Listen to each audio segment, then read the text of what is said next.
Welcome to Module 6, Group Dynamics. Managing group dynamics can be one of the hardest roles of a small group facilitator. Remember, culture is a mix of what we create and what we allow, and so group dynamics will play a big part in the culture of your group. This short video won't address all the challenges you may face, but hopefully there'll be some helpful things to facilitate well. And so here's a few tips to start. First of all, it's important to read the room. An important part of facilitating helpful discussion is actually an awareness of what's going on in the room. Do people look happy, stressed, engaged, tired, sad? If you can discern the mood, you can adjust your approach to help people regardless of how they're feeling. The second thing is that we'd like a pastoral care contact in every group. We want each of our groups to have this contact person to oversee pastoral care in the group. We don't expect that person to care for everyone, but rather to make sure that everyone's cared for. This person can access pastoral care from the central hub at church when the need becomes bigger than what the group can handle. To check out resources that follow, you can visit our Need Help page of the website, which is follow.church. You'll find many resources there that can help assist you, including meals ministry, recommended counsellors, debt crisis relief, food banks, care packs, etc. If you're from a different church, talk to your pastor about the best way that you can find support. When it comes to group dynamics, there is likely to be some more, let's say, challenging group members and some challenging situations. And so let's look at three of them. And so what do I do, first of all, when dominant personalities hijack the group? I think we've probably all experienced this at times. At first you think it's not really a big deal, but soon it becomes a real problem. After several meetings, some people in the group are clearly getting annoyed, and finally, one by one, people just stop coming to the group. What has happened is that the talker has sucked all the oxygen out of the group and they've crowded everyone else out. And so here's a few quick tips that can help. First of all, communicate the culture. At the start of each small group gathering, communicate the importance of having everyone have the opportunity to share. Secondly, you can confront the dominant person. And that's the first key word, confront.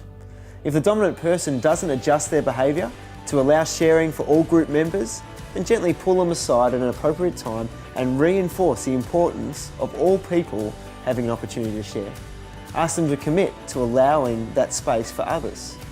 Another little tip is to sit next to the dominant person. Dominant personalities often associate eye contact from the discussion leader as a green light to talk. They may even interpret it as a request from you to share what's on their minds.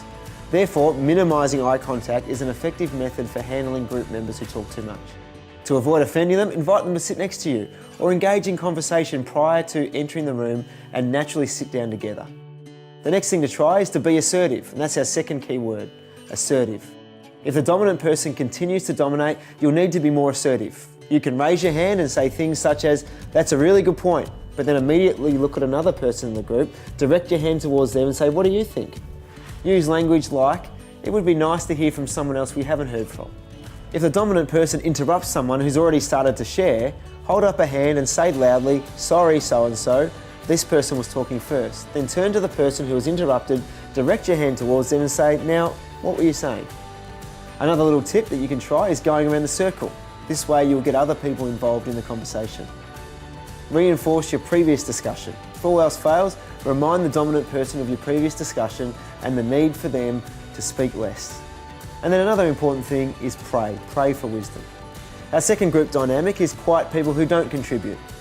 So how do we help them? Well, I think one of the keys is building the relationship outside of the group.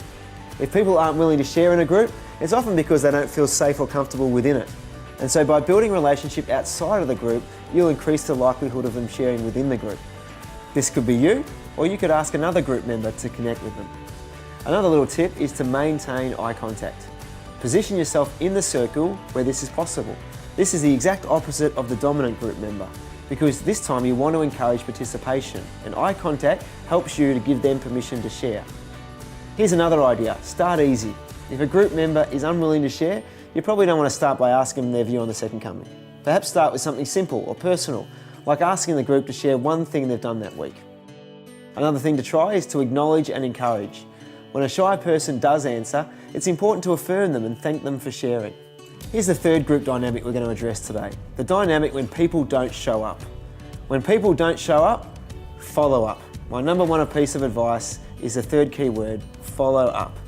If people know they have been missed, they'll know that they're actually cared for. A follow-up phone call only takes a couple of minutes but can mean the world to someone. This can be done by the group leader, the pastoral care contact, or it can be delegated to a group member. If people aren't regularly showing up, ask the question why. Is the group disorganised, boring or dysfunctional? Is the space uncomfortable? Are you unprepared? Are people welcomed warmly? Do you need to change the way it functions if people aren't interested in coming? If so, be honest of your assessment of the group and be willing to change if necessary. I hope these training modules have been helpful, and I'd love your feedback via the questions and online discussion. To supplement this base training, we will in time release more upskilling videos addressing some of the more challenging parts of leading a small group. It's a great privilege journeying in a community centred around Christ, and my prayer is that you will lead confidently and passionately in your small group. Let me leave you with some words of wisdom from the writer of Hebrews. He says, "Let us hold unswervingly to the hope we profess, for he who promised is faithful. And let us consider how we may spur one another on towards love and good deeds, not giving up a meeting together as some are in the habit of doing, but encouraging one another, and all the more as you see the day approaching."